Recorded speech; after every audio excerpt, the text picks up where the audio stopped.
Making a lasting impact. Kapag nagsilbi tayong utos ni Jesus sa ginagawa natin, sa araw-araw ng buhay natin, dahil yan ay sinabi ng Panginoon, gamit ang ating mga gifts o talents upang matugunan ang mga pangangailangan ng mga tao sa paligid natin, tayo ay magiging asin at ilaw.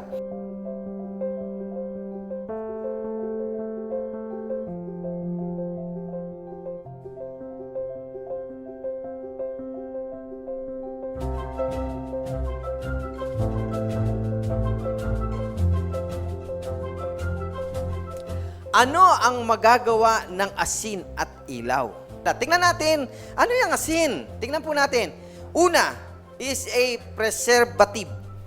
When God makes use of this metaphor, He is urging us to be faithful despite how circumstances appear on the surface, because His word is absolutely sure.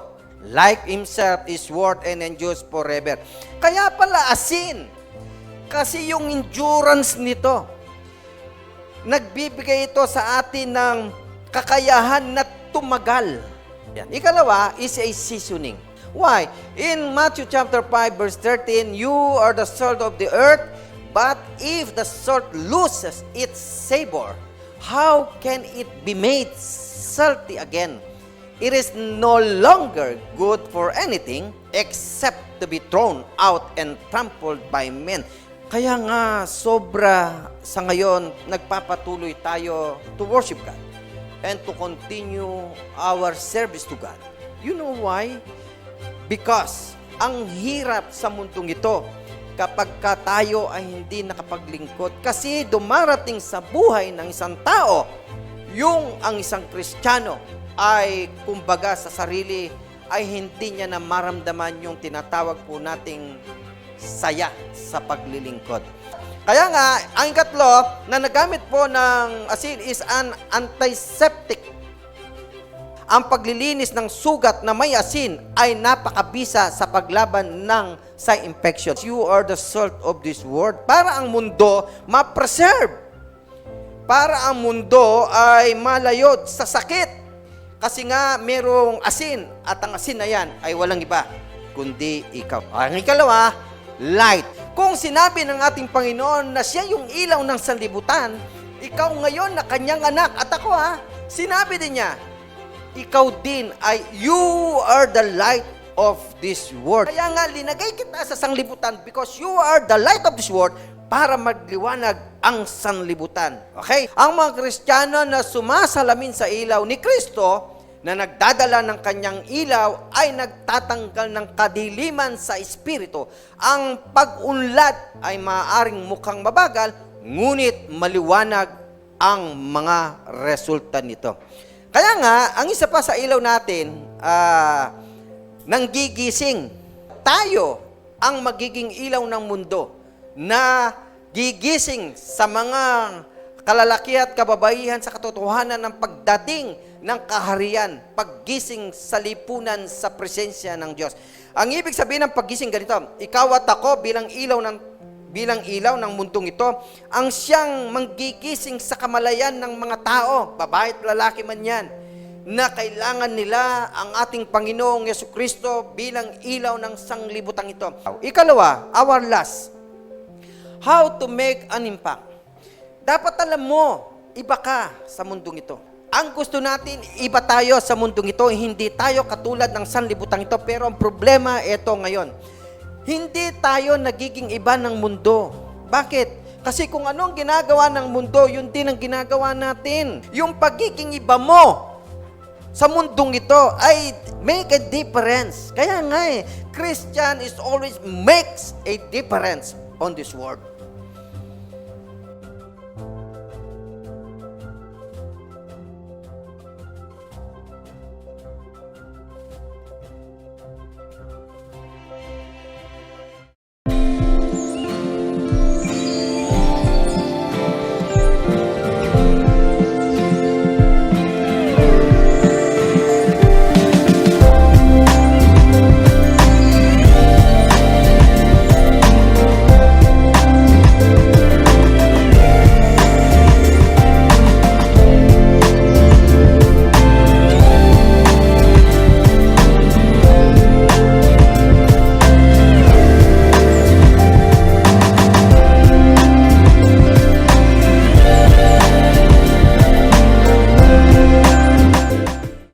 Good day po, brothers and sisters in Christ. So today po, share po ako ng reflection ko based dun sa message na nakuha natin kay Pastor last Sunday, which is about making a lasting impact.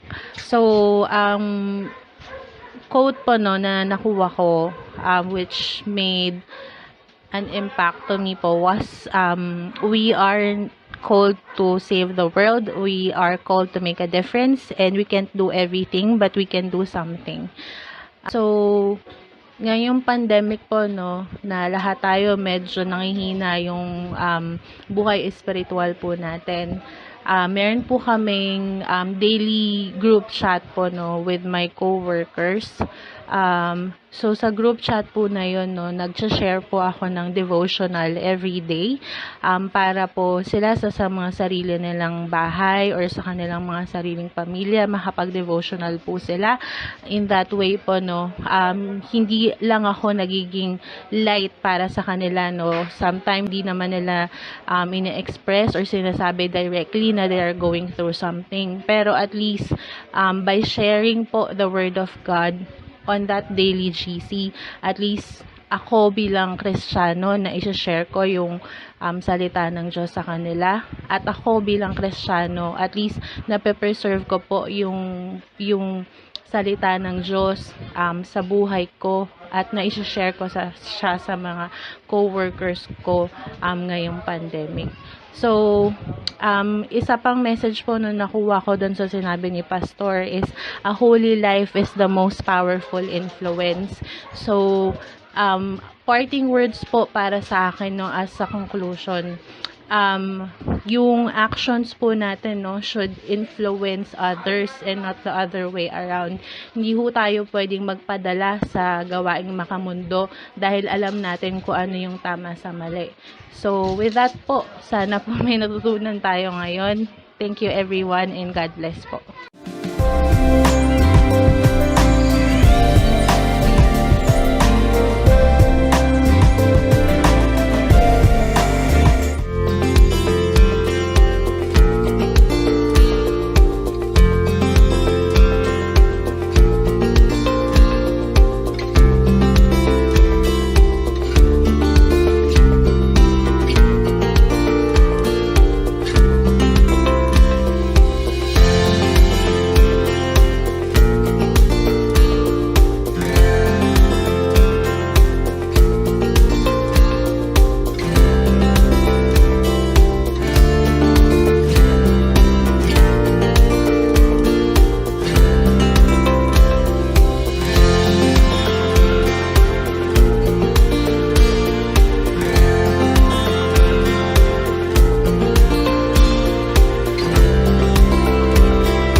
Isang mapagpalang umaga po sa ating lahat. Sa mga nandito po ay inaanyahan ko po na tapoy tumayo at ating pong pakinggan ang sinasabi sa Aklat ng Mga Awit, Kabanata 84, talataang 1 hanggang 4. At ganito po ang sinasabi, "Kay inam ng iyong mga tabernakulo, o Panginoon ng mga hukbo. Ang kaluluwa ko ay aasam-asam, oo, nang lulupaypay sa mga looban ng Panginoon. Ang puso ko't laman ay dumadaing sa buhay na Diyos. Oo, ang maya ay nakasumpong ng bahay at ang langay-langayan ay nagpugad para sa kanya, na papaglagakan niya ng kanyang inakay.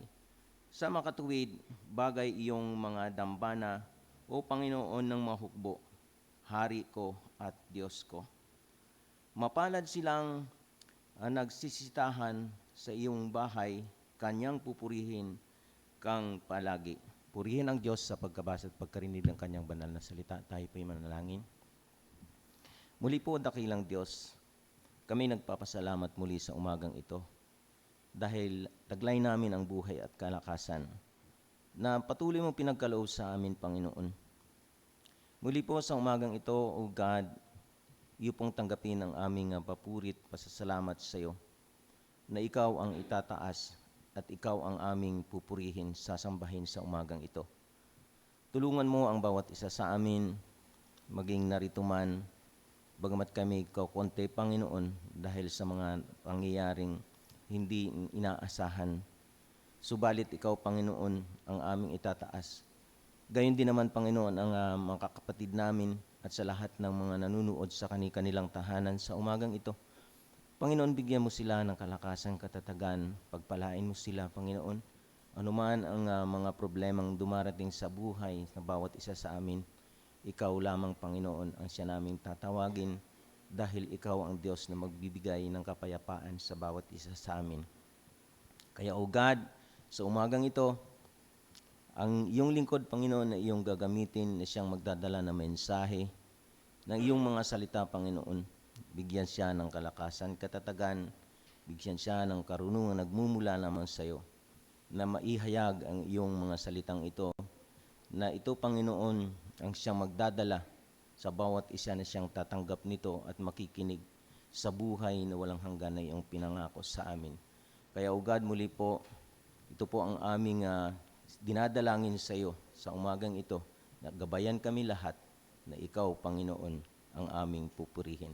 Kaya, O God, maraming salamat muli. Sa pangalan ni Jesus, Amen.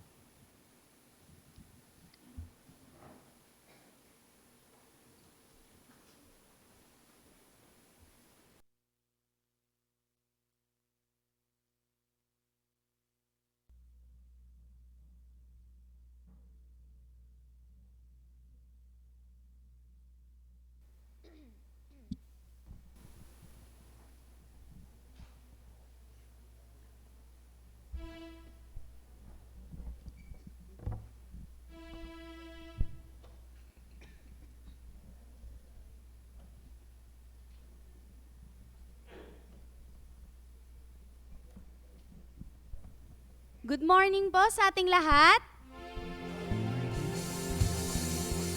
Yun, so hindi man po tayo magkakasama ngayong araw na ito, pero hindi ito magiging hadlang upang magpuri ulit tayo sa ating Panginoon. Amen po ba doon?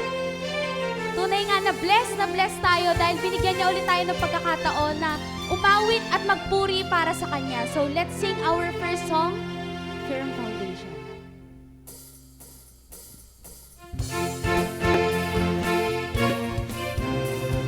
Let's clap our hands, church.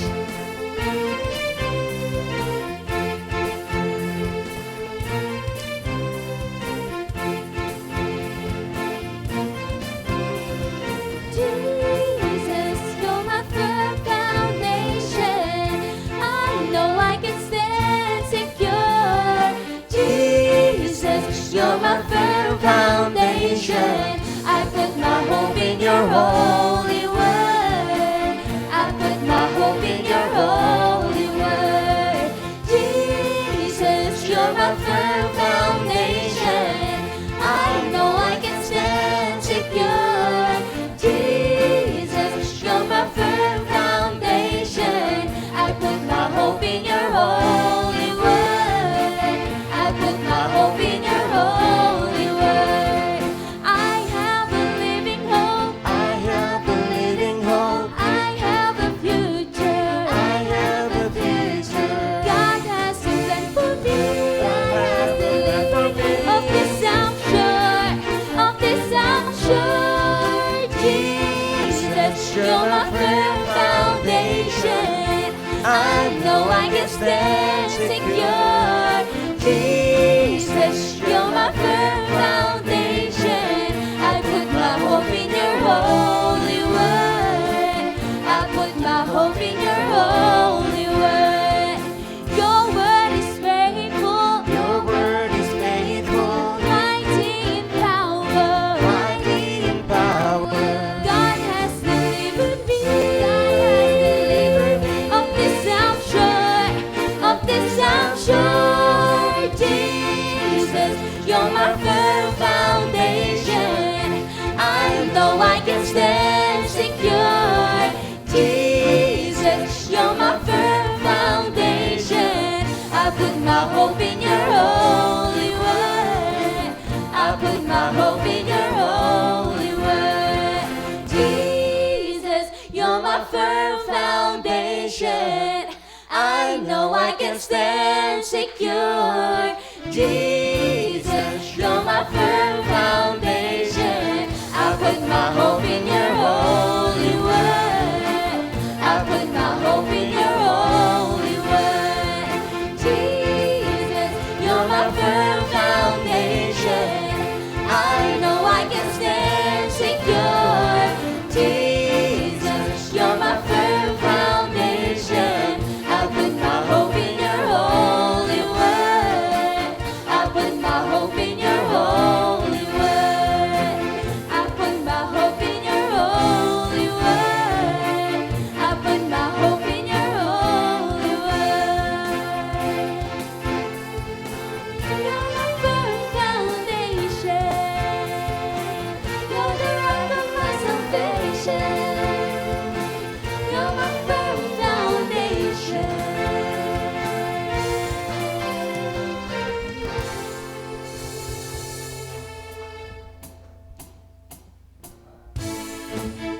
kabila ng lahat ng pinagdadaanan natin, church, patuloy pa rin tayong manatili sa ating Panginoon dahil siya ang nagbibigay ng buhay at liwanag sa ating buhay.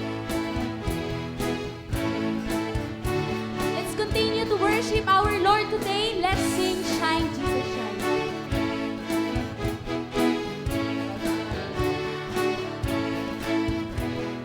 Lord, the light of your love is shining in the midst of the darkness, shining. Jesus, light of the world, shine upon us, set us free by the truth you know bring us. Shine on me, shine on me, shine, Jesus, shine. Fill this land with the Father's glory. Blaze, Spirit, blaze. Set our hearts on fire. Flow, river, flow. Flood the nations with grace and mercy. Send for the word. Lord, and let there be light. Lord, I come to your awesome presence, from the shadows into your radiance. By the blood I may enter your brightness. Search me and try me, consume all my darkness. Shine on me, shine on me. Shine, Jesus, shine. Fill this land with the Father's glory. Blaze, Spirit, blaze. Set our hearts on fire. Flow, river, flow. Flood the nations with grace and mercy. Send for the word, Lord, and let there be light. As we gaze on your kingly brightness, so our faces display your likeness, ever changing from glory to glory. Mirrored here, may your life tell your story. Shine on me, shine on me. Shine, Jesus, shine. Fill this land with the Father's glory. Blaze, Spirit, blaze. Set our hearts on fire. Flow, river, flow. Flood the nations with grace and mercy. Send for the word, Lord, and let there be light. Shine, Jesus, shine. Shine, Jesus, shine. Fill this land with the Father's glory. Blaze, Spirit, blaze. Set our hearts on fire. Flow, river, flow. Flood the nations with grace and mercy. Send for the word, Lord, and let there be light. Lord, and let there be light. Lord, and let there be light. Palakpakan po natin ng malakas ang ating Panginoon. For our last song, church, sa pagkakataong ito, kausapin natin ang ating Panginoon. Sabihin natin kung ano yung dapat nating sabihin sa Kanya. Sabihin natin kung ano yung nararamdaman natin, kung ano yung pinagdadaanan natin sa buhay natin ngayon. Dahil tunay na makikinig ang Diyos sa'yo. Maaaring sa panahon ngayon, hindi natin maintindihan ang lahat ng nangyayari. Ang nangyayari sa mundong ito. Pero naniniwala ako, church, na may magandang plano ang Diyos sa buhay natin. Lord, dinggin mo ang aming panalangin na in Jesus' name, gagaling ang lahat ng tao. At muli kaming makakabalik sa normal. Lord, tulungan niyo po kami. Tulungan niyo ang lahat ng taong may pinagdadaanan. Lahat ng taong may sakit ngayon, Lord. Pagalingin niyo po sila. Sabi nga, na the best thing we can offer today is to surrender our lives to Jesus. Kaya mga kapatid, surrender natin ang buong-buo yung buhay natin sa Kanya. Dahil sa piling ng Panginoon, lahat ay may kasiguraduhan. Amen po ba doon? Well, let's sing our last song, King of Kings.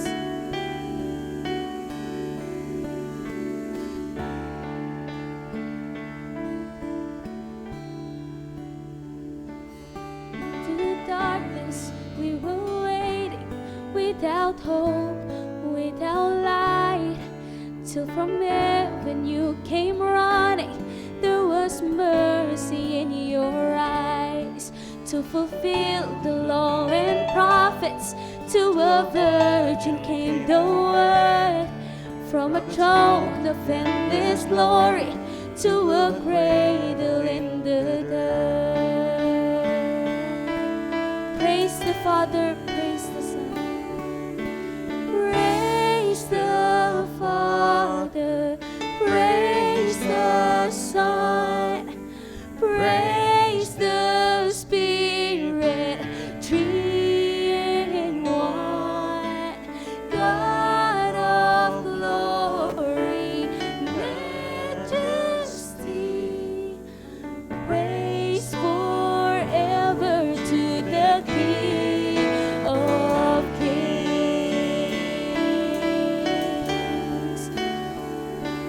To reveal the kingdom coming and to reconcile the lost, to redeem the whole creation.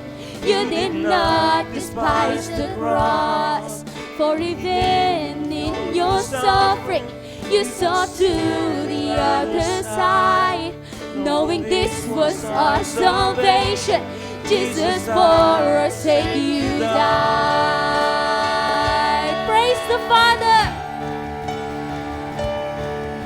praise the Father, praise the Son, praise the Spirit, three in one, God of glory, majesty,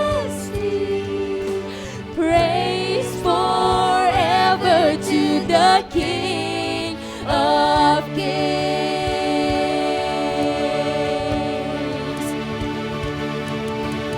Praise the Father, praise the Son, praise the Spirit, three in one, God of glory, majesty, praise forever to the King of Kings.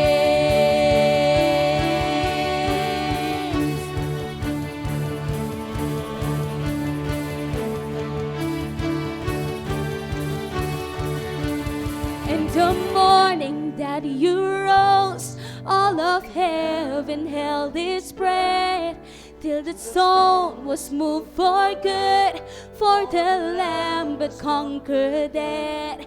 And the dead rose from their tombs, and the angels stood in awe, for the souls of all who'd come to the Father are restored. And the Church of Christ was born, then the Spirit lit the flame. Now this gospel truth of all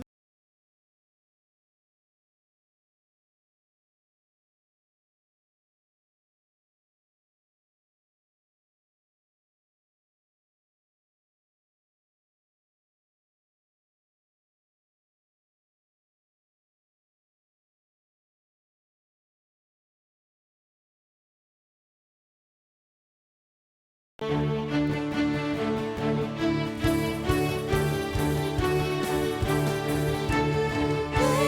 the Father, praise the Son, praise the Spirit, three in one. God of glory, majesty,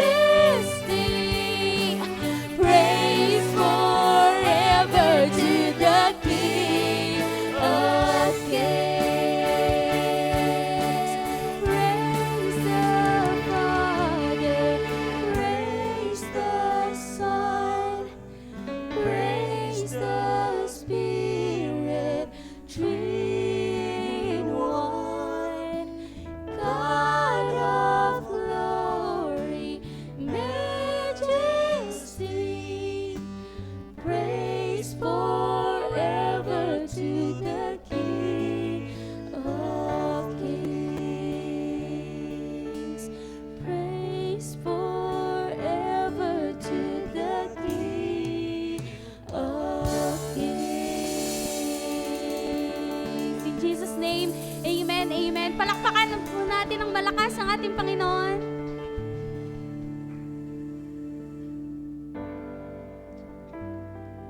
For our communion song, awitin po natin, Hallelujah to the Lamb.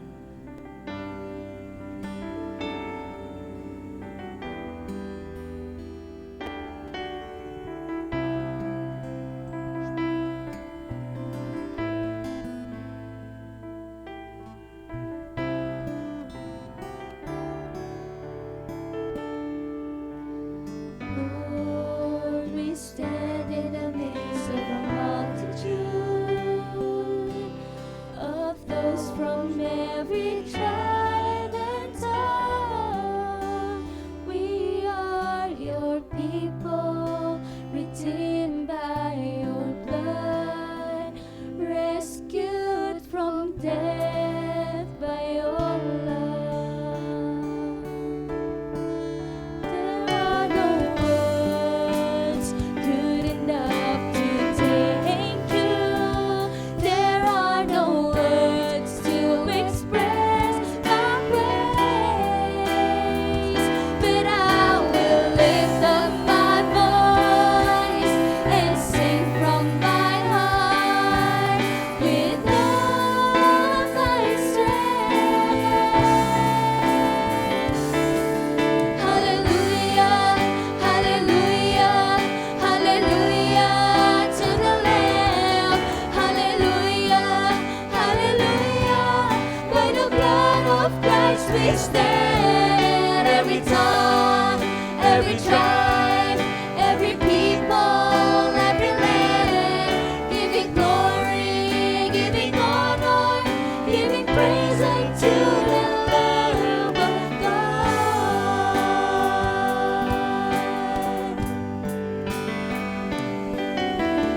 Lord, we stand by grace in your presence.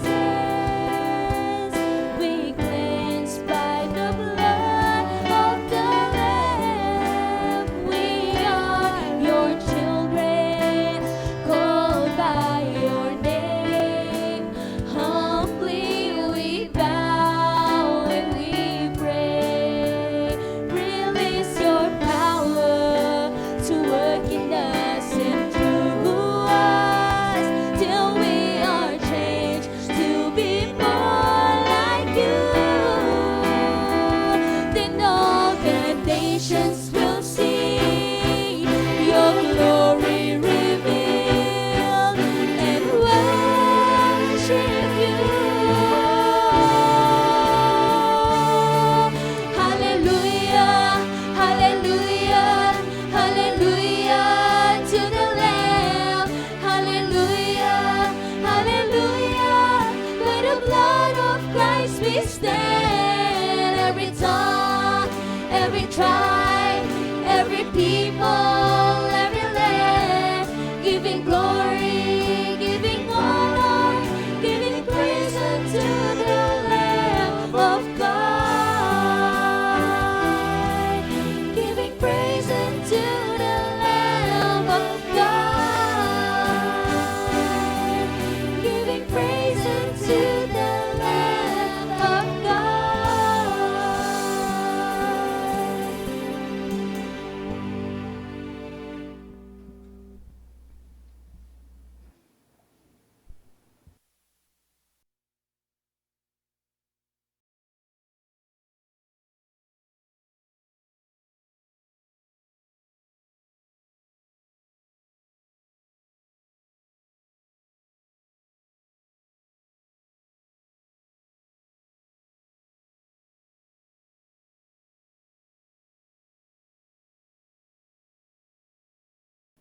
Pakinggan po natin ang sinasabi ng ating banal na kasulatan para po sa ating banal na hapunan.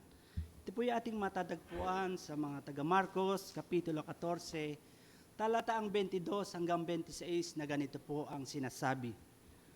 Habang kumakain sila, si Jesus ay dumampot ng tinapay at nagpasalamat sa Diyos. Pagkatapos, kanyang pinaghati-hati ang tinapay at iniabot sa mga alagad at sinabi niya, "Kunin niyo ito, ito ang aking katawan." Dumampot din siya ng kopa at matapos magpasalamat sa Diyos, ay iniabot din niya iyon sa mga alagad at uminom silang lahat. Sinabi niya, "Ito ang aking dugo. Pinagtitibay nito ang tipan ng Diyos, ang aking dugo ay mabubuhos para sa marami. Tandaan ninyo, hindi na ako muling iinom pa ng alak mula sa katas ng ubas hanggang sa araw na ako'y uminom ng bagong alak sa kaharian ng Diyos." Umawit sila ng isang himno at pagkatapos ay nagpunta sila sa bundok ng mga ulibo. Pagpalain nawa ng Diyos ang pagkabasa at pagkarinig ng kanyang mga banal na salita. Tayo po'y sumandaling tumungo at lumapit muli sa ating Panginoon. Dakilang Ama, O God, salamat po ng napakarami. Salamat po sa napakagandang mga awitin. Salamat po, Ama, sa mga pagpapala na tinanggap ng bawat isa sa amin mula sa iyo. Umaasa kami, Panginoon, sa mga sandaling ito na sa aming gawain sa pagtanggap namin ng tinapay at saro na sumisimbolo ng dugo at ng iyong katawan na nabuhos para sa bawat isa sa amin sa ikapagpapatawad ng aming mga kasalanan. Loobin mo nawa, Panginoon, ng mga simbolong ito ay naway magsilbing kalakasan ng aming panlupang katawan at pang-espiritual na pamuhay. Upang sa ganun, Panginoon, ang mga pagpapalang ito ay patuloy naming magamit sa ikalulugod lamang ng iyong kabanal-banalang pangalan at sa patuloy naming pagpupuri at pagpasalamat sa iyo. Umaasa kami, Panginoon, na ang bawat simbolong ito ay maging karagdagang pagpapala sa bawat sa amin upang ito hindi maging hatol sa bawat isa sa amin. Lord, ang lahat ng mga bagay na ito ay pinagpapasalamat namin sa iyo ng maraming sa pangalan ni Jesus. Amen and amen.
Magandang umaga po sa inyong lahat.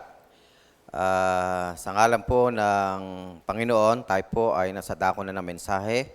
At bago po tayo makarinig ng mensahe ng Diyos, tayo muna po ay manalangin. Dakilang Ama, kami po ay lumalapit sa iyong banal na harapan minsang pagad. Ay nagpapasalamat kami sa iyong dakilang kabutihan at katapatan sa bawat buhay po namin. God, salamat din po sa bawat pagkakataong ibinigay mo sa amin na muli ay makalapit kami sa iyo. Salamat din po, Panginoon, sa patuloy na pagbibigay mo sa amin ng bukas na puso, bukas na isip, at sa bawat pagpapatawad na ibinigay mo po sa amin sa bawat mali na nagawa namin sa iyong harapan. God, sa umagang ito, dalangin ko na nawa ang mensahe mo na ngayon ay mahayag, ay patuloy na basbasan mo ito pang lalo pang magkaroon ng kapangyarihan sa bawat buhay ng iyong mga anak upang ito'y patuloy na maging gabay namin sa landas na tinatahak namin. God, ang maliit mong lingkod na gagamitin mo, patuloy mo siyang itago at balutin ng banal na dugo ni Kristo upang patuloy, Panginoon, na ikaw lamang at ang presensya mo ang tanging naming maramdaman, God.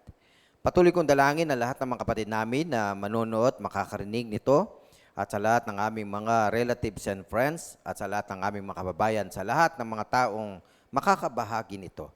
Aking dalangin naway bigyan mo kaming lahat ng bukas na puso at bukas na isip at makita namin ang iyong dakilang kalooban. God, ibigay mo po sa amin ang kapayapaan at kapanatagan ng isip at puso upang sa magkagawin, God, ang salita mo'y mahayag ayon lamang sa iyong dakilang kalooban. Ama, ito po ang aming samudalangin sa pangalan po ni Jesus. Amen and amen. Minsan pa po, mga kapatid po namin kay Kristo, kami po'y humingi ng pamanhin dahil talaga pong hindi lahat ay makakapunta sa lugar na ito sa aming mga kapatid. Naway maintindihan natin ito dahil po talaga ay we will follow the protocol of our government. Sa pagkakataong ito po, kaya minabuti po ng pamunuan ng iglesia na talagang iilan lang ang makakapunta po dito. No? Para na rin po yan sa inyong safetyness at sa bawat isa sa atin. Patuloy natin panalangin na sa kabila po na talagang lumulobo po ang mga positibo sa COVID-19 at marami din talaga na ito ngayon ay even Christians ay nagkakaroon po ng ganitong klase ng karamdaman because talagang vulnerable po tayo. Kahit po tayo mga Kristiyano ay maaari nating pagdaanan ang lahat ng mga bagay nito. Pero isang bagay lang ang nais ko pong sabihin bago po ako magsimula sa mensahe ng Panginoon. Ang sabi po ng Diyos ay ito, fear not. Yun po yung sabi niya, fear not. Bagamat tayo po ay vulnerable, fear not. Ang sabi po ng Panginoon. Nawa po ay panindigan po natin yung pangako ng Panginoon sa kabila ng pinagdadaanan nating lahat. Manatili po tayong kalmado, manatili po tayong maging payapa at patuloy na magtiwala sa Diyos na ating pong sinasamba at pinaglilingkuran ng ating mga buhay. Kaya po, at sa pagkakataong ito ay ito na po yung pinakahuling mensahe na tinatalakay po nating series sa buwan po ng Marso na Balance Spiritual Growth. Yun po yung pinakatema po ng buwan ng Marso. At ang pinakahuli pong mensahe na ngayon maririnig po natin na galing sa Diyos, na bigay sa atin, ay bringing in the harvest. Yan po yung ating pinakapaksa. Okay, para po hindi natin malimutan yung paksa na napakahalaga, bringing in the harvest. Pakisulat po ninyo sa mga comment box below para po lagi nating matatandaan. Okay po? At ang ating pong mga teksto na panggagalingan ng mensaheng yan ay matatagpon po natin sa aklat po ng Matthew sa kanyang kapitulo 9, versikulo 35 hanggang 38. Yun po yung pinaka-teksto po natin. Okay? Nais ko pong basahin po yung mga teksto po para at least alam po natin kung saan ang gagaling yung pong mensahe na ngayon ay maririnig po natin. Okay? Ang sabi po sa verse 35, nilibot ni Jesus ang lahat ng mga bayan at nayon doon nagtuturo siya sa mga sinagoga at ipinangaral ang magandang balita tungkol sa paghahari ng Diyos. Pinagaling din niya ang lahat ng mga taong may sakit at karamdaman. Sa verse 36 po, ang sabi ng Biblia, nang makita niya ang napakaraming tao, nahabag siya sa kanila sapagkat sila'y nanlulupaypay litong-lito, parang mga tupang walang pastol. Kaya't sinabi niya sa kanyang mga alagad, napakarami ng aanihin, ngunit kakaunti ang mag-aani.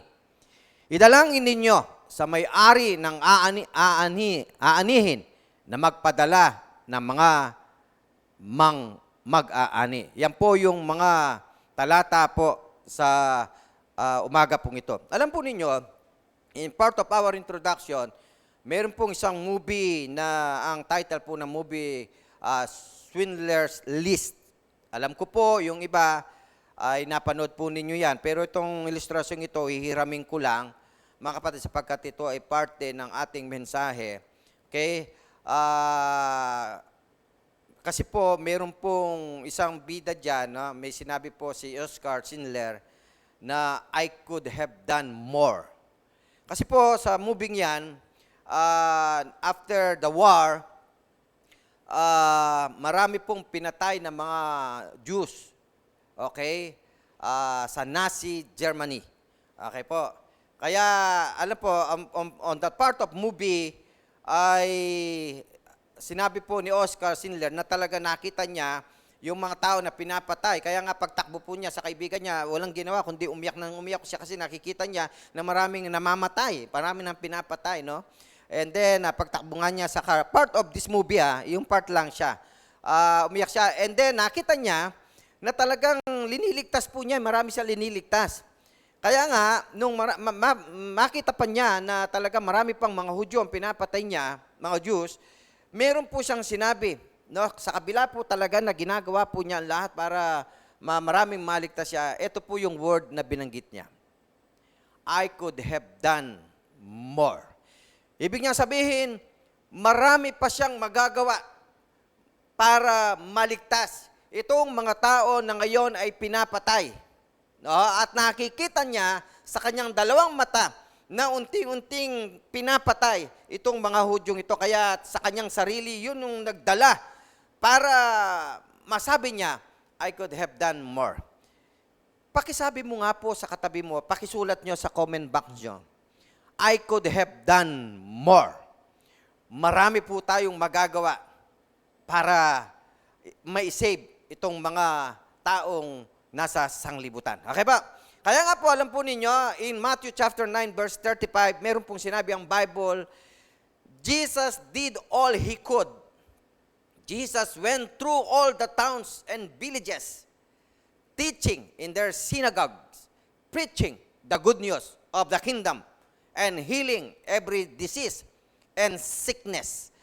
Kaya nga po, kung makikita po ninyo, yung ilustrasyon natin, but even in the Bible, meron pong sinabi ang Biblia na even Jesus Christ, ginawa po niya yung lahat ng magagawa niya upang ibalita ang mabuting balita ng paghahari ng Diyos. Kaya nga sa kanyang paglilibot, okay po, sa mga sinagoga na kung saan ay kanyang binabalita ang mabuting balitang itong paghahari ng Diyos sa lahat ng mga tao because the mission of Jesus Christ on earth is to save all mankind. Kaya nga po hindi siya tumigil ng paghayo na sabihin ang mabuting balitang ito sa lahat ng mga tao. Kaya nga, kahit makita niya, maraming mga tao ang nakikita niyang may sakit, ang ginagawa po niya ay pinagagaling ang lahat ng kanilang mga sakit. Okay pa, walang imposible sa Diyos po natin. Kayang-kaya niya na pagilingin ang lahat ng uri ng sakit ng tao. Only Jesus Christ ang pwedeng gumawa po ng mga bagay na yan. Kaya nga po, alam po ninyo, but it was when He saw the crowds, the multitude of people who need to be saved from eternal death comes, He was moved. Yun po yung nagdala sa puso niya nung makita po niya yung mga tao na magkakaroon ng kamatayan, eternal death, yun ang nag-move sa kanya to preach and share Jesus Christ to all mankind. When you and I see the people as Jesus saw the crowds, and as Oscar Schindler saw the Jews in Nazi Germany, It will move us. Alam po ninyo, sa umagang ito, this is a challenge. Again, at hindi rin kaila sa inyo ang mga pagkakataong minsan ay naranasan po natin sa talaga po namumulat tayo sa katotohanan na talagang marami na po ngayon ang namamatay. Nawa po itong mga pagkakataong itong nakikita natin sa buong daigdig at even in our country ay magdala sa atin, kagaya ni Jesus Christ, kagaya rin ni Scar Schindler, na mag-move sa atin na lalo pang magpursige na tayo ay ipakilala ang ating Panginoong Jesucristo sa lahat ng mga tao, sapagkat kung hindi mangyayari yan, nahaharap sila sa tinatawag nating eternal death. Mga kapatid ko po kay Kristo, ako po at kayo, at tayong lahat, ay nahamon ng mensaheng ito muli. Nawa po, dali natin sila in the harvest of Christ. Kaya nga po, how did Jesus see the people? Kung makikita po natin sa talatang aking binasa kung paanong nakita po ng ating Panginoong Jesucristo ang mga tao, pakinggan po ninyo kung paanong nakita po ng ating Panginoon ang mga taong ito. The people are plentiful. Yan po yung nakita ng ating Panginoong Jesucristo sa number 1 po natin. Ang mga tao ay napakarami na naharap sa tinatawag na eternal death. Okay po? Kaya kung numakita ng ating Panginoong Jesucristo na napakaraming multitude na naharap sa tinatawag nating eternal death, hindi po siya nagdalawang isip na lalo pang magdoble at sipagan na ipangaral ang paghahari ng Diyos, sapagkat gusto niya na maramdaman din na itong mga taong ito na kailangang matanggap nila ang tinatawag po nating mga pangako ng Diyos na eternal life. Kaya nga po, ang sabi po ng Matthew chapter 9 verse 37, kaya't sinabi niya sa kanyang mga lagad, napakarami ng aanihin, ngunit kakaunti ang mag-aani. Yun ang nagiging problema sa ngayon. Sapagkat napakarami po ngayon na kung tutusin na makita natin the whole world, napakarami po talaga ng mga taong hindi pa isinusuko ang kanilang mga buhay sa ating Panginoong Jesucristo, at napakarami ding mga tao na hindi pa naintindihan ang pangako ng ating Panginoon. Napakarami pang mga tao na hindi lubusang nakikilala ang ating Panginoong Jesucristo. Kaya nga po, sinasabi po ng Biblia kasi napakakonti lang ng mga mag-share ng salita ng Diyos. Kaya nga, mensaheng ito ngayon ay hamon sa iyo at hamon sa akin na kailangang tayo'y maging bahagi ng pag-aani na sinasabi po ng ating Panginoong Jesucristo na ngayon ay napakaraming nakikita sa buong daigdig na ito na kailangan ding maililapit natin sa ating Panginoong Jesucristo. Nawa po, ang mensaheng ito ay makapagbigay sa atin ng kamalayan sa bawat isa sa atin. Ikaw at ako ay meron tungkulin na dapat gampanan na bilang bahagi ng kaligtasang ibinigay sa atin ng Panginoon, at tayo ngayon ay nakakilala sa Panginoon. Yun ang dapat mong i-share sa ating Panginoong o sa mga taong nasa paligid po natin. Kaya yan po yung challenge ng mensaheng ito. Then Jesus said to His disciples, the harvest is plentiful, the world is big, the crowd are hug, the number of spiritually lost and dying people is overwhelming. Naku po, napakarami mga kapatid ko po kay Kristo na ngayon talaga mga tao, litong-lito na hindi na alam ang gagawin. Lalo na ngayon sa pinagdadaanan po natin, sa totoo lang, ang mga damdamin, ang mga pakiramdam, ang mga nangyayari sa bawat pamilya at bahagi ng pamilya sa buong daigdig. Naku po, ito yung problema ngayong pinagdadaanan ng maraming mga tao. Kaya nga, in Jesus' day, kung titignan po natin, the population of the world was approximately 150 million people. But today's world population grows 150 million every 2 years. The world's population exceeds 6 billion people with the population of the United States over 300 million. Mga kapatid ko po, sa pananampalataya, lumolobo ang bilang ng mga tao sa buong daigdig. Lumolobo rin ang mga taong naharap sa tinatawag nating eternal death. Why? Kasi hindi nakikilala ang ating Panginoon. Kasi kakaunti lang ang mga nagbabalita ng mabuting balitang ito ng ating Panginoon. Kaya nga po, mga Kristiyano, muling panawagan ng mensaheng ito. Ikaw at ako, tayong lahat, ay bahagi nito. Nawa po sa ilang taong pang ilalagi natin sa mundong ito, ay bahagi na kailangang maging masipag tayo sa pagsishare at pagpapakilala natin sa ating Panginoong Jesucristo sa buong madla. Sapagkat napakarami pong mga kababayan natin naharap sa ganitong kalagayan. Kaya nga po, sa number 2 po natin, na nakita po ng ating Panginoong Jesucristo nung siya po ay nangangaral, nakita niya, the people are precious. Napakahalaga ng mga tao. Why? Because people created by the image of God. At sila po yung pinakakorona sa lahat ng linikha ng Diyos sapagkat ang tao ay meron pong kaluluwa. Kaya nga po, kung ang tao ay merong kaluluwa, ay ang sabi po ng ating Panginoon, the people are precious. Napakahalaga po nila. Mahalaga sila sa lahat ng nilikha ng Diyos sa buong daigdig. Kaya nga po, kung sila'y mahalaga, sabi po ng Matthew chapter 9 verse 36, when he saw the crowds, he had compassion on them. Kaya nga po, tingnan po natin, mga kapatid po namin kay Kristo, ang nararamdaman ng ating Panginoong Jesucristo. Nung makita niya ang lahat ng mga tao, nung siya'y nangangaral, ang sabi niya, he had compassion on them. Nahabag ang ating Panginoong Jesucristo sa mga taong ito. Ang tanong ko lang sa umagang ito, sa iyo ngayon, bilang isang Kristiyano, ano ang nararamdaman mo ngayon? Nakakaramdam ka rin ba ng kagaya ng nararamdaman ng ating Panginoong Jesucristo?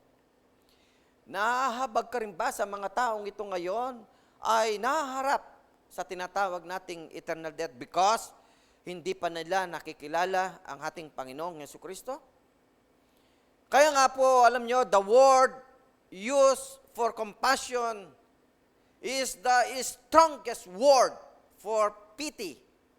In the Greek language, it describes the love that moves a person to the depths of their being. It is the type of love that moves people to cry for others, as Oscar Schindler cried for the Jews. It is love that moves people beyond sentimental feelings to the heartfelt action. Yun po yung dinidescribe ng compassion na naramdaman ng ating Panginoong Jesucristo. Higit pa doon sa tinatawag nating pity kasi ito'y nagdadala upang maiyak ka para sa ibang tao.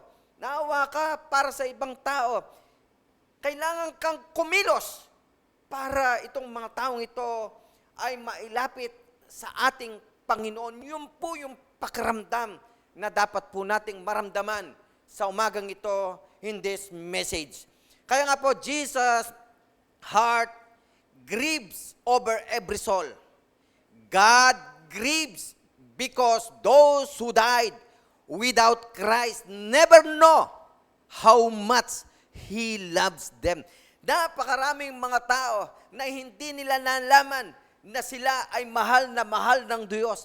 Napakarami. Yan po yung pakiramdam ngayon na maraming mga taong namamatay na hindi man lamang nila nalaman na sila ay mahal ng Diyos sapagkat walang tao na nag-share at nagsabi sa kanila na sila ay mahal ng Diyos. Mga kapatid ko po kay Kristo, habang tayo ngayon ay may pagkakataong pang mabuhay sa mundong ito, patuloy na pinoproteksyonan ng dakilang may kapal, ay bahagi ng ating buhay sa mundong ito ang isang hamon Nanawa po sa maraming mga namamatay na ngayon ay malaman nila sa kanilang mga buhay bago man lang malagutan ng hininga na sila ay mahal ng ating Panginoong Diyos. Na dapat malaman nila na sila ay lumitaw sa mundong ito, na linikha sila ng dakilang may kapal na kawangis at kalarawan ng dakilang Diyos po natin.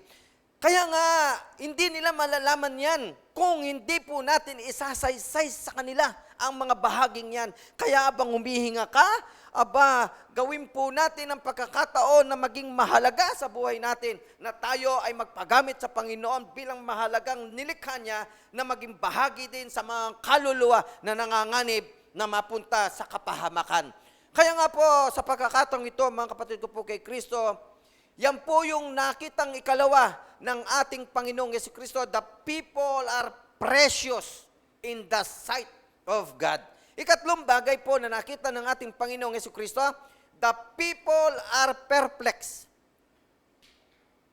Okay, yun ang nakita ng ating Panginoon. Alam po ba ninyo ang ibig sabihin ng perplexed? Kasi tinignan ko rin yan sa dictionary habang inaaral po na. Ang ibig sabihin niyan, yung word na litong-lito. Alam po ba ninyo yung word na litong-lito? Yung bang nakaranas ka na ba ng litong-lito? Sabi mo nga sa katabi mo. Ikaw ba ay nakaranas na ng litong-lito? Lahat tayo nakaranas niyan. Yung litong-lito na hindi mo alam kung anong gagawin mo. Yung isip mo parang lumilipad na walang direksyon ang patutunguhan. Di ba? Para bagang ang buhay mo ay walang kapararakan sa mundong ito kasi nga walang direksyon ka, hindi mo alam kung saan ka pupunta, kaliwa o kanan kasi litong-lito ka. Walang tiyak na landas na tinatahak. Yan po yung nakita ng ating Panginoong Jesucristo sa mga tao. Nung makita niya na habag siya, kasi nakita niya itong mga taong ito ay litong-lito sa kanilang mga buhay. Kaya nga Jesus described the crowd is being harassed and helpless, like sheep without a shepherd. Ito po yung nakita ng ating Panginoong Jesucristo. Sila ay mga helpless, walang pag-asa sa buhay. Para bagang nakita ng Panginoong itong mga taong ito ang pangangailangan nila, na sila ay parang mga tupa na walang pastol. In Matthew chapter 9 verse 36 said, nang makita niya ang napakaraming tao na habag siya sa kanila sapagkat sila'y nang lulupaypay at litong-lito, parang mga tupang walang pastol. Harass meant that they were defeated by life. Yun po yung dinidescribe nung sinabi ng Matthew chapter 9 verse 36. Harass meant that they were defeated by life. Parang talunan sa mundong ito. Ito yung nakita ng ating Panginoong Jesucristo sa mga taong na nakita na sila ay talunan. Bigong-bigo. Tila talong-talo sa buhay. Surrender na. Wala nang kakayahan pa. Yan ang nakita. Lupaypay na ang lupaypay. Parang nakakita na po ba kayo ng taong lupaypay? Na para bagang wala ka makitang anumang pag-asa sa taong yan, mga kapatid. The toils and struggles had punched them in the stomach one too many times. They are down for the final count, ready to quit. Helpless mean they were broken and without purpose. They were wandering aimlessly, and people without hope, people without meaning, without a reason for living. Ito po yung nakita ng ating Panginoong Jesucristo sa mga taong ito, na para bang wala ng karapatang mabuhay sa mundong ito. Wala nang importansya sa buhay, bakit kailangan pang mabuhay sila sa mundong ito. Kaya nga po, tingnan po ninyo, ang nakita ng ating Panginoon na ngayon din ay nakikita rin natin sa ating present time. Marami po ang mga tao ngayon na nakikita natin, kagaya na nakita ng ating Panginoong Jesucristo. Those three thoughts, harassed and helpless and sheep without a shepherd, are a fitting description of our society today. Yan po ngayon ang tao na dinidescribe sa atin. Sila ay mga harassed, sila ay mga helpless, sila yung mga tupang walang pastol, sila yung mga lupaypay, sila yung mga taong litong-lito, sila yung mga taong parang wala ng kakayahang mabuhay, walang dahilan para mabuhay pa sa mundong ito. At maraming mga tao ngayon, mga kapatid ko po kay Kristo, ang nagsasabi, bakit kailangan ko pang mabuhay sa mundong ito? Hindi ko na kailangang mabuhay sa mundong ito. Kaya nga marami ngayon ang ating mga kababayan na nagpapakamatay dahil pakiramdam nila sa kanilang mga sarili na wala ng halaga ang kanilang mga buhay sa mundong ito. Kaya nga po, this message is a challenge again to us. Ikaw at ako ay gagamitin muli ng ating Panginoong Jesucristo upang ipabatid natin sa mga taong ito sa buong mundo na ang kanilang pakaramdam na litong-litot, lupaypay at wala ng halagang buhay at para mabuhay sa mundong ito ay hindi totoo dahil merong nagmamahal sa kanila. At ang nagmamahal na yan ay walang iba kundi ang ating Panginoong Jesucristo. People are living lives of quiet desperation. Yan po yung sinabi ni Ralph Waldo Emerson. People are living lives of quiet desperation. Marami po ang mga tao, mga kapatid, na talagang sa buhay ay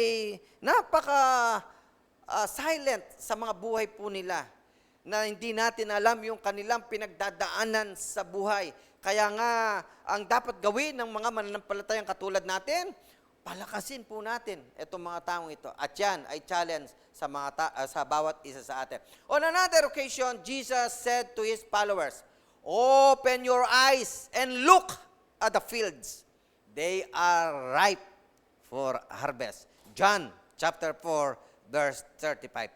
Sige nga mga kapatid, challenge lang. Kahit hindi ko kayo nakikita, honest lang. Tumingin nga kayo sa labas. Hindi, huwag kayo lalabas ha. Yung mata nyo, tingin nyo lang sa labas. Parang gano'n, tingin nyo lang. Oh. Hindi po ba? Plentiful. Napakaraming mga tao po ang aanihin. Hinog na, mga kapatid. Kaya sabi ng Diyos, open your heart, open your eyes, look at fields. Ano ba? Sabi niya, pikit bang mata natin? Para sinasabi ng Panginoon ngayon, nakapikit ba kayo? Ha? Parang ganun na sinasabi ng Panginoon sa atin ngayon. Ha? Wala pa kayong pakiramdam? Ha? At nakapikit kayo? Bakit hindi kayo kumikilos? Bakit ang daming aanihin? Pero hanggang ngayon, maraming namamatay. Etong masakit. Maraming namamatay na hindi nila naramdaman ang pagmamahal ng Diyos. Bakit wala kasing nagsabi sa kanila? Mga kapatid ko po, nawa po, itong mga taong ilalagi pa natin sa mundong ibabaw, yun yung ilalagi nating may kahalagaan na tayo po ay magpagamit sa Panginoon. Amen po ba doon? Okay. Kaya nga po, there is always a sense of urgency. Sabihin mo nga, isulat nga po ninyo sa inyong mga comment box, urgency. Ang ibig sabihin niyan, meron talagang, there is always a sense of urgency to bringing the harvest. Ito po yung salitang para emergency. Ito yung salitang kailangan. Ito, wala nang papitik-pitik pa. Wala nang patayo-tayo pa. Wala nang paupo-upo pa. Urgent nga eh. Kailangan kumilos na tayo bago mahuli ang lahat. Baka po pagdating ng takdang panahon ako po, bakit nahuli tayo? Dahil hindi tayo kumilos kaagad. Kaya nga, ito na po yung urgency, ito na po yung urgent na pangangailangan ng mga tao na ngayon ay kailangan ka at ako na ipakilala ang ating Panginoong Jesucristo in this world. Mga kababayan, mga kapatid ko po kay Kristo, it's time. Kaya nga, huwag tayong magsawa. Ito pong ating mga young people here ay kabahagi natin na sila man ay gagamitin ng ating Panginoon. Kaya ako po, alam nyo, I'm so happy and we are so glad here in Imus Church. Kasi ito pong aming mga kabataan, sobra na talagang kahit napagod sa mga klase, kahit po mga pagod sa mga trabaho, kahit po nagagabi sila dito, talagang hindi po umihinto na talagang gawin ang bagay nito upang maipahatid po namin sa inyo ang mabuting balitang ito sa lahat ng mga nakakapanood, nakakarinig. Ito po ang ating mga elders, ito po ang ating mga deacons and deaconesses. Bagamat hindi po ngayon siya na, pero makita po ninyo. Kaya nga po na ang pagpupursige, and we are so happy. Why? Bilang lingkod ng Panginoon, masaya po kung makita na ang mga bahagi ng members ng Imus Church ay talaga namang patuloy ang pagpupursiging makibahagi doon sa pagpapakilala sa ating Panginoong Jesucristo sa lahat ng mga taong wala pa sa paanan ng Panginoon. 6 billion people in the world. It is estimated that over 30 million people worldwide will die without Christ. Naku, nakakalungkot mga kapatid. And of the over 300 million people in this country, it is estimated that 41% of the people are radically unchurched. Ito pa ang nakakalungkot. That means they don't go to church at all. Not a Easter or Christmas or to wedding or funerals. They do not darken the doors of a church at any time in the year. And if they were to die, they would go to eternal punishment without knowing the love of Christ.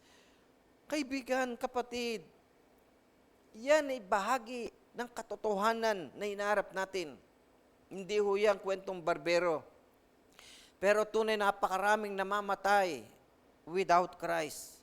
At napakarami ding mga tao na unchurched, na hindi man lang pumupunta sa mga local church o sa mga church.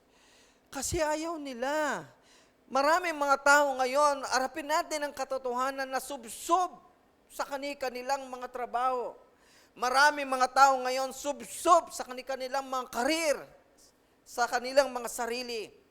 Maraming mga tao ngayon ang subsob sa kanilang mga gusto sa sarili to achieve their dreams on earth. Kaya nga po, wala ng panahon na makilala nila at hindi na nila gustong makilala pa. Kasi nga, yung buhay nila, subsob na doon sa kanilang present life. Naku po, ito po yung panalangin natin. At ang panalangin natin naway tulungan tayo ng dakilang may kapal na buksan ng kanilang mga puso at isipan na ang bahagi ng buhay ay hindi lang sa mundong ito, sapagkat ang mundo ay matatapos. Ang lahat ng nandito ay mawawala. Lahat ng nandito mapupugnaw. Walang matitira dito kahit na yung inipon nila na sindamak ng buhay nila, na doong ginugol ang buhay nila, ay mawawala sa mundong ito. Sapagkat lahat ng yan ay tutunawin sa matinding init ng apoy. Yan ang sabi po ng Biblia. Sayang, pati itong mga taong ito na gumugol ng panahon upang iipon ang lahat ng mga bagay nito, kahit hindi na nakilala ang ating Panginoong Jesucristo. Mga kapatid ko po, dito ay kailangan mahabag tayo sa mga taong ito. Kaya nga ang hamon ay harapin natin ang katotohanan ng bahagi ka ng misyon ng ating Panginoong Jesucristo. Anumang bagay na pwede mong magawa para ikaw maging bahagi na may pakilala mo ang ating Panginoon, gawin mo na abang nabubuhay ka. Sapagkat ikaw rin at ako ay may takdang panahon na tayo rin ay mamamatay sa mundong ito. At kapag ikaw ay namatay at ako'y namatay, hindi mo na magagawa pa ang sinasabi ng ating Panginoon na may pakilala mo siya at may padama mo ang kanyang pagmamahal sa mga taong ito na litong-lito, lupaypay at walang direksyon ang buhay sapagkat hindi natin nagawa ang mga bagay na pinagagawa ng ating Panginoong Jesucristo. The old preacher, Vance Harbor, meron po siyang sinabi, used to say, ito po sabi niya, si Vance Hubner, the tragedy of our time is that the situation is desperate by the saints are not. We are living in desperate times, and desperate times demand action. We are living in a time when little boys kill little girls. Teenagers take out their revenge on other teenagers. People steal and cheat and kill because they simply demand their own way. We live in a lost and broken world that is desperate for the good news of Jesus Christ. And this is our society in our present time. My brothers and sisters in Christ, yan ang sinabi po ni Vance Havner. Yan ang buhay ng mundo. At yan din ang katotohanan. Kaya nga sabi ng Panginoon, open your eyes and look the field. Yan ang mundo na kinakaharap natin. Kaya nga mo, bago ka mamatay, excuse me, at bago ako mamatay, ay gawin po natin ang sinasabi ng ating Panginoon. Ang ikalamang bagay na nais ko pong ipaglingkod sa inyo, the people are priority. Napakahalaga na malaman mo ngayon na ang mga tao ay prioridad. Sabihin mo nga, isulat nga po ninyo sa inyong mga comment box, the people are priority. Bakit? Kasi sabi po ng Matthew chapter 9 verse 37 to 38, then Jesus says, the harvest is a plentiful, but the workers are few. Ask the Lord of the harvest, therefore, to send out workers into His harvest field. Ang panalangin nating marubdob ngayon, mga kapatid ko po kay Kristo, ay magpadala talaga ang Diyos ng maraming mga ani. Kaya nga, kaya nga ako'y nagpapasalamat sa Imus Church. From our youth, young, and all members of this church, ay ginagamit ng ating Panginoon na talaga namang puspusan upang ipangaral at ipakilala ang ating Panginoong Yesukristo sa buong madla. Kaya nga po, alam nyo, katulad ngayon, kahit po talagang dumaranas po ng pandemic, kahit na mahirap para sa mga kabataan natin, ang mga elders natin, ang diakono natin, diakonesa, talagang patuloy nating ginagawa at pinipilit po natin sa tulong ng dakilang may kapal na magawa po natin ito, makapag-live streaming po tayo para makarating po sa inyo at sa lahat ng mga kababayan natin. Kaya nga, ang pakiusap namin, kayo pong nasa mga tahanan naming mga kapatid at sa lahat ng mga kapatiran na nakakarinig nito, para maging bahagi kayo ng pangangaral at pagpapakilala sa Panginoon. Simple lang ang gagawin mo. Ano lang ang panoorin mo to, i-like mo, at i-share mo. Kapag na-share mo, naging bahagi ka sa pangangaral sa ating Panginoon. Bakit? Biro mo, yung pag-share mo, marami kang kaibigan nakapanood at nang mapanood nila ito, naku po, doon nakilala nila who is Jesus Christ sa kanilang mga buhay. Kaya nga, simple lang, pindot ka lang, share ka lang. Hindi mahirap yun. Mamili ka anong gusto mo. So, maglakad-lakad ka o mag-share ka na lang. Isulat nga po ninyo sa inyong mga comment box. Mag-share tayo, i-share natin ito. Yan, i-share natin ito. Sabihin po natin para huwag nyo malimutan. Jesus saw them as a harvest to be reaped. Hinog na po kasi to be saved. And the Pharisees in their pride look for the destruction of sinners. Itong mga taong Pharisee nito, nung panahon ng Panginoon, ito yung mga kontrabida ng ating Panginoon. Yung mga Sadduceo, yung mga Pariseo, yan ang mga kontrabida yan sa buhay ng Panginoon. Kaya nga, yung mga Pariseo ito, nakikita nila, yung mga taong ito, distraction because of their sin. Yun ang nakikita nila Pero ibang ating Panginoon, nakikita ng ating Panginoon na itong mga taong ito ay hinog na kailangan ng anihin. Na kailangan silang maligtas. Okay?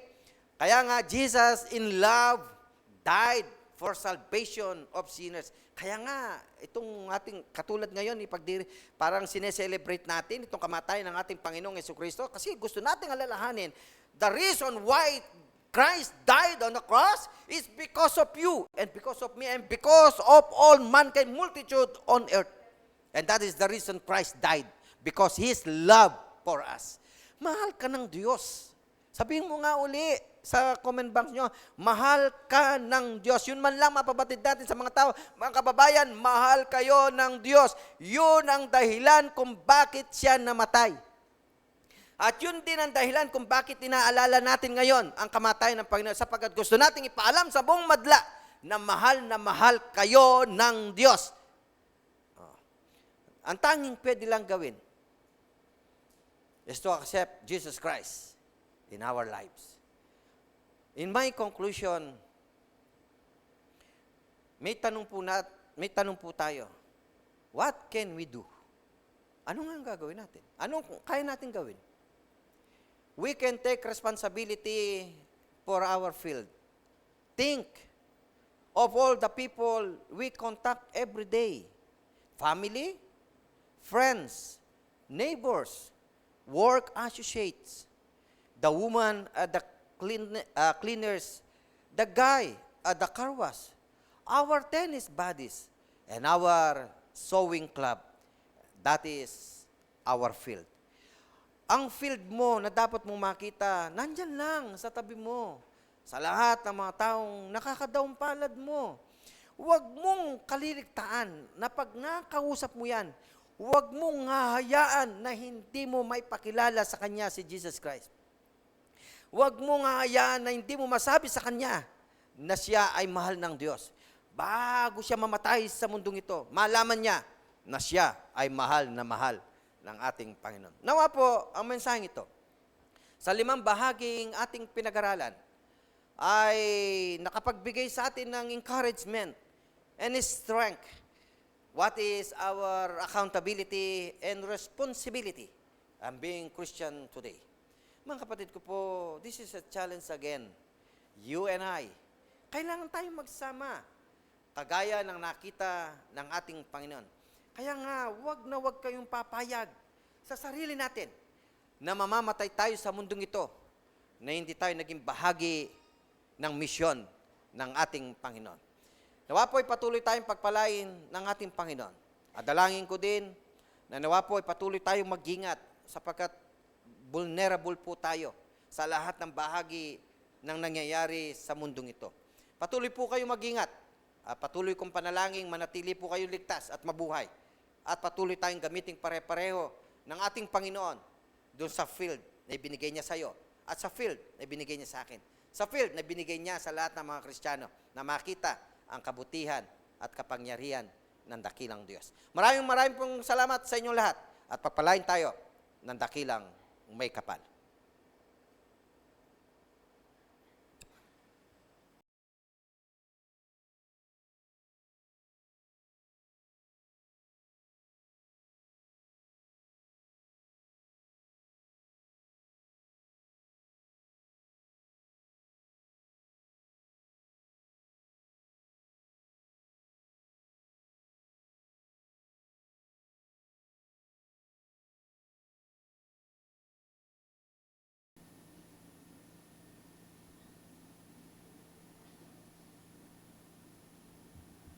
Okay, tayo po ay tumayo at pakinggan natin ang sinasabi ng banal na kasulatan patungkol po sa ating pong pagbibigay ng mga ikapo at mga kaloob.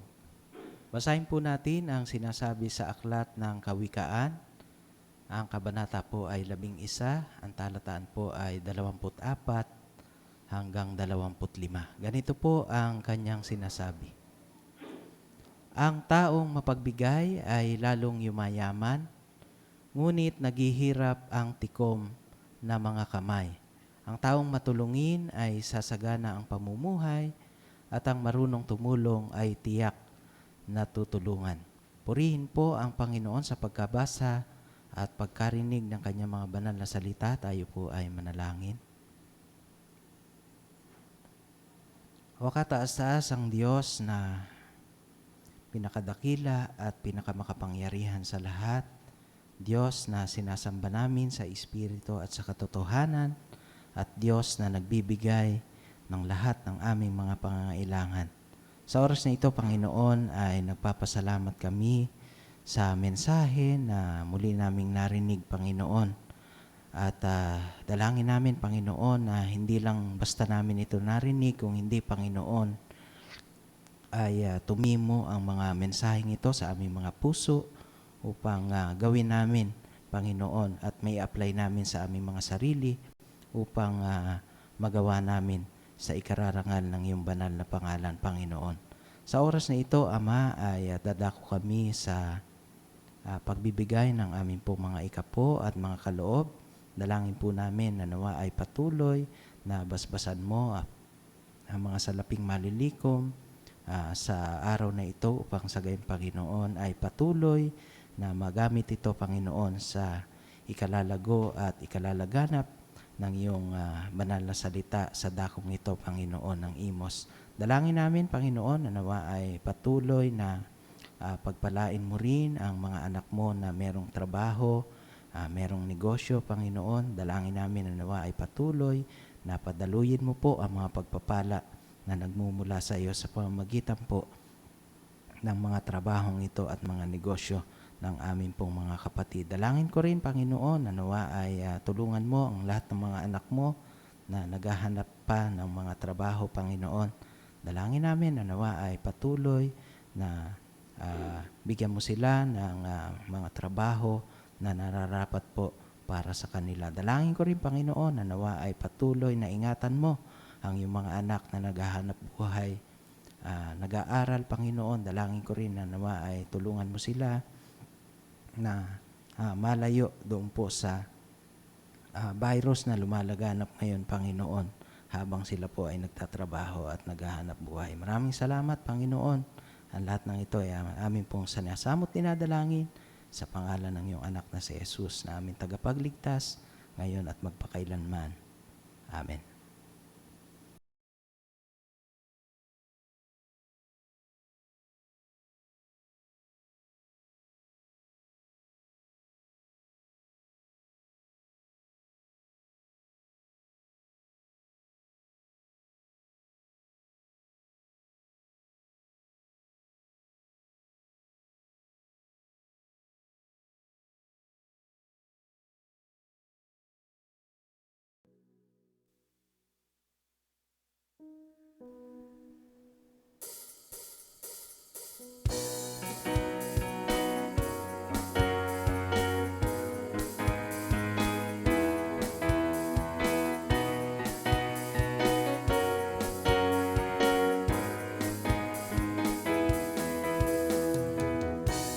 Blessed be your name in the land that is plentiful, where streams of abundance flow. Blessed be your name. Blessed be your name when I found in the desert place. Go walk through the wilderness. Blessed be your name. Every blessing you poured out, I'll turn back to praise. When the darkness closes in, Lord, still I will say, blessed be the name of the Lord. Blessed be your name. Blessed be the name of the Lord. Blessed be your glorious name. You give and take away. You give and take away. My heart will choose to say, Lord, blessed be your name. You give and take away. You give and take away. My heart will choose to say, Lord, blessed be your name.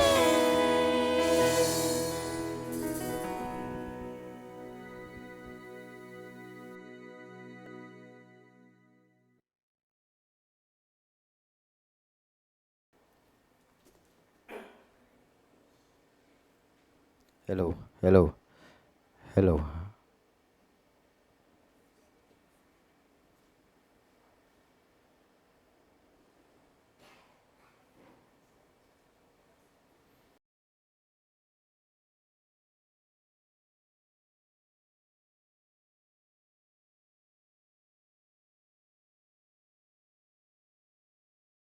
ay nasa dako na po ng balitaan at patuloy po namin ibinabalita na nawa ay sama po natin lagi sa panalangin si kapatid na Joseph de la Cruz at ang kanyang buong pamilya ay yung panalangin natin yung mabilis na pagaling po ng ating kapatid na Joseph, no? Kasi alam niyo po si kapatid na Joseph ay ginagamit siya part of our worship team, no? Tsaka yung buo niyang pamilya. Kaya patuloy na idulog natin sila sa Panginoon yung mabilis na pagaling po ni Joseph. Panalangin din natin nawa yung kanyang pamilya ay hindi rin mahawa doon sa pinagdaanan po ng ating kapatid na Joseph. No? Ingatan, proteksyonan ng Panginoon ang pamilya de la Cruz. Okay po? Actually, marami pong mga nagsisend sa atin sa ating GC, sa Prayer Warriors, na mga talagang mga positibo sa COVID-19, na mga kapatid, mga kaibigan, mga kaanak, mga katrabaho, talaga pong dumadagsa po yung mga prayer request po, no, sa ating Prayer Warriors GC. Kaya naman po, tignan po ninyo yung ating mga Prayer Warriors, yung GC natin, para makita natin yung lahat ng mga kapatid po natin doon. No? So sa ngayon ay binabalita po namin uli, pasensya na sa lahat ng mga kapatid na talagang tumawag kung makakapunta. Pasensya na po dahil talaga sa ngayon ay linilimitan natin yung pagparito muna. Hindi dahil sa ayaw namin kayong pumunta dito. Sa totoo lang, kami sabik na makita kayo isa-isa. Kaya lang talagang sa ngayon, kailangan mo tayong magtiis, magpasensyahan, magintindihan. Dahil ang talagang pupunta lang po talaga rito ngayon ay yung talagang part lang ng multimedia team at saka po yung part ng music team.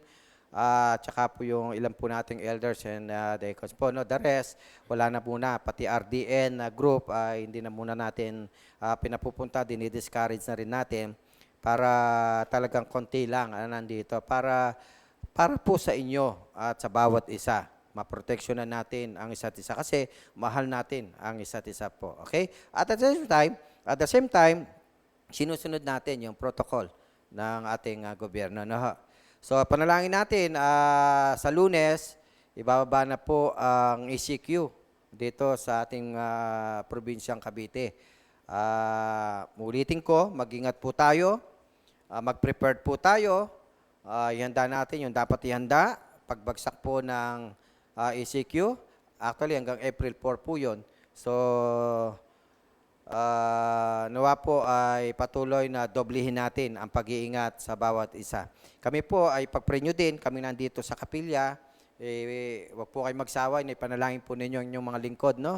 At ang aming mga pamilya. Okay po? So, balita po namin sa ngayon, doon po sa ating patuloy na ginawa, pakikiramay sa Sindak family, at ganun din sa Pel family, kay Kuya Bencio. Ulitin ko po, ang Imus Church po at ang aking pamilya at ang CCMA ay buong puso talaga kaming nakiramay sa Sindak family, sa aming kapwa ministro, kay Pastor Nestor, at ganun din kay Kuya Bencio, kay Ate Pasita, para kay Mark Paul.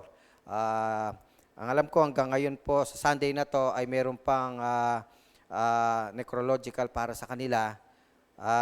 Panalangin natin ang bawat pamilya na makasurvive doon sa kanilang pinagdadaanan po sa mga panahong ito. Okay po? So, balita namin sa birthday. Sa mga birthdays. Ito po, may magdiriwang po sa kabila po ng pandemic. Ay may magdiriwang ng birthday. Sa March 28 po, Sister Adelaida Katama. Ayan, nanay po yan ni kapatid na Dina. No? Happy birthday po, nanay. God bless you po. Sa March 30 po, si Brother Ronald Urmanita. Yung birthday po ng ating matanda sa iglesia. At ganun din si Jacqueline Delphine. Si Jacqueline, di ba si Jackie to, no? Birthday ni Jackie. Birthday. Jackie, happy birthday. Brother Ronald, happy birthday. Kahapon, nag-birthday naman yata si Sister Jean Urmanita. Happy birthday, ha? Sino pa? Okay, sa inyo po magdaraos ng birthday at nagdaos ng birthday. Sa ngalan po ng iglesyang ito at ng pamunuan, kami po ay bumabati sa inyo na talagang maligayang kaarawan. Naway, patnubayan kayo ng Diyos, ingatan kayo ng Diyos, proteksyonon kayo ng Diyos, magtagumpay kayo sa inyong mga pangarap ayon sa kalooban ng Diyos, 10 ng inyong mga pamilya. Muli po, happy birthday po sa inyong lahat. God bless you all po.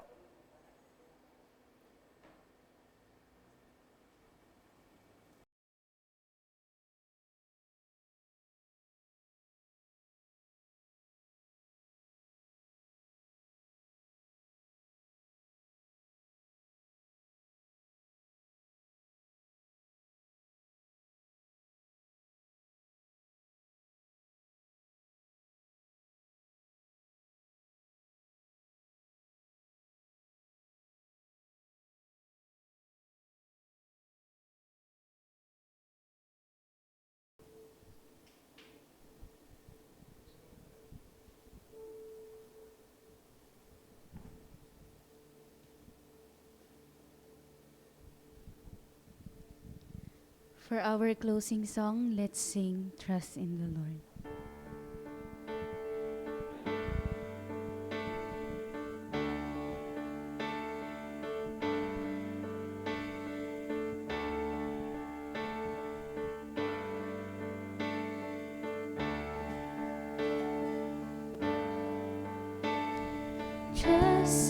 Trust in the Lord, lean not on your own understanding. In all of your ways acknowledge Him. He'll make your path straight. Trust in the Lord, lean not on your own understanding. In all of your ways acknowledge Him.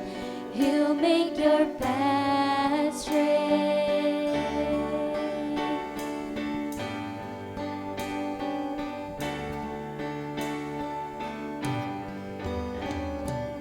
You'll be my guide for life.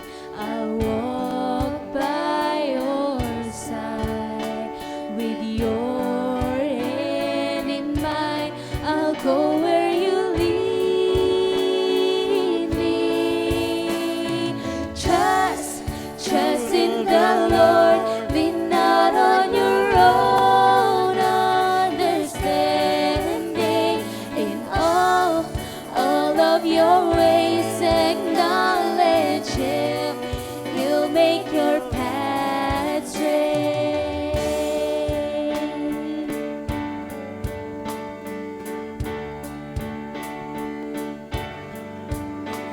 My eyes can only see the ground beneath my feet. Your dreams are greater, your ways are higher, oh Lord, please show me. Trust in the Lord, lean not on your own understanding. In all of your ways acknowledge Him. He'll make your path straight. Trust in the Lord, lean not on your own understanding. In all of your ways acknowledge Him. He'll make your path straight.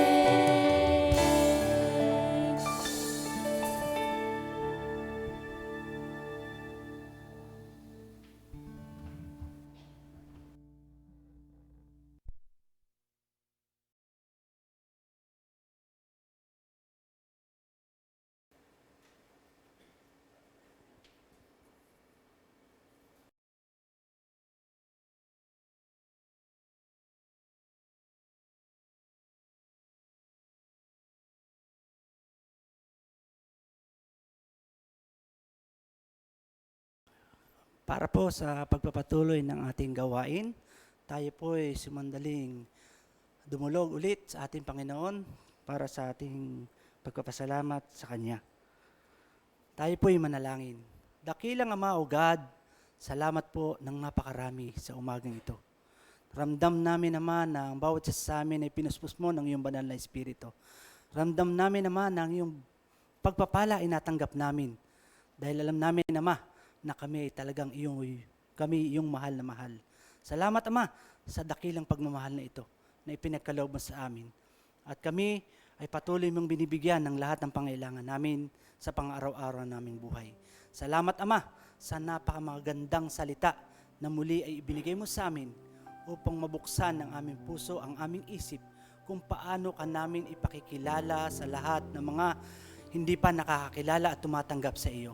Gamitin mo kami at ang bawat isa sa amin na maging lingkod mo upang ihayag at ipakilala ka sa lahat ng iyong nilikha.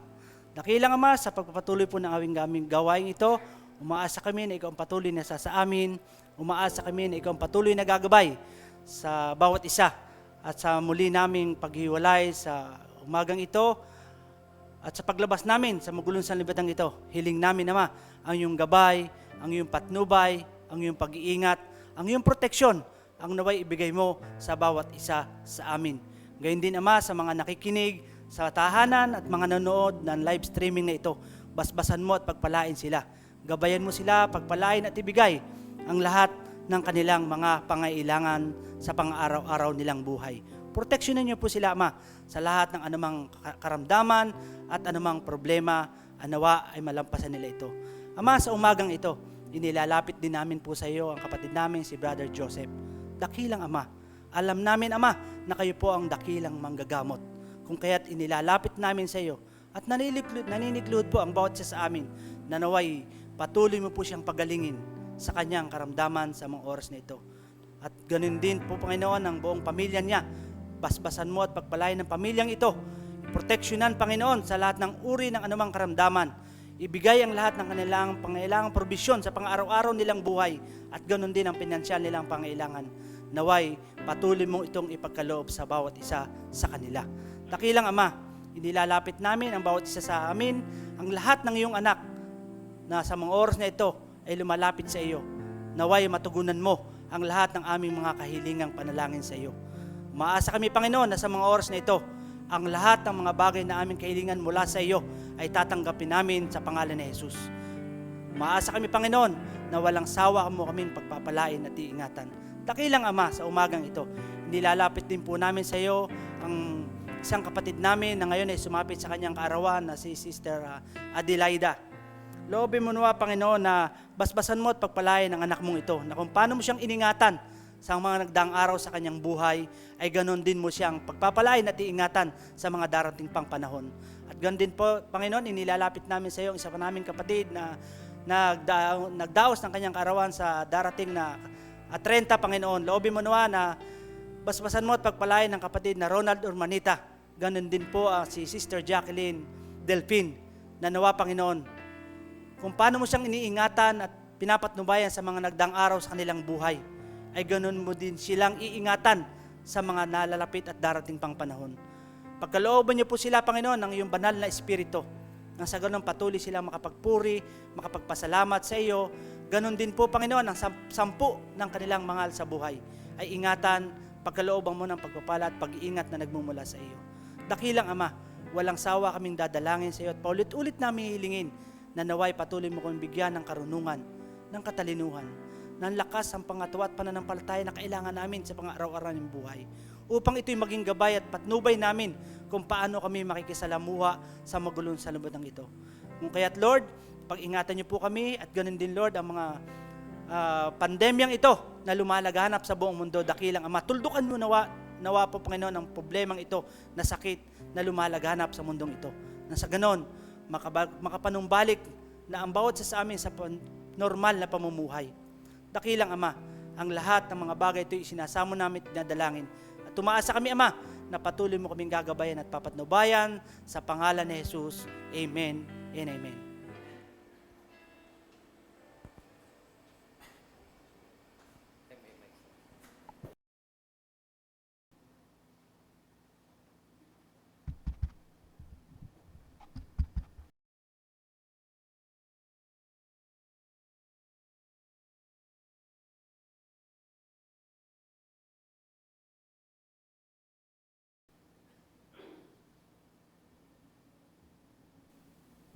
Sa lahat po ng kapatid na nanonood ng live streaming na ito, sa Amandako sila naroroon, ganun din pang ang mga kapatid namin na narito sa kapilya, ay sama-sama po nating tanggapin ang pagpapala na nagmumula sa ating Panginoong Diyos. Naway lubusan kayong pabanalin ng Diyos na siya nagbibigay ng kapayapaan at naway panatilihin niyang walang kapintasan ang buo ninyong katauhan, ang espiritu, kaluluwa at katawan hanggang sa muling pagparito ng ating Panginoong Hesukristo. Papurihan nawa si Kristo magpakailanman. Siya nawa.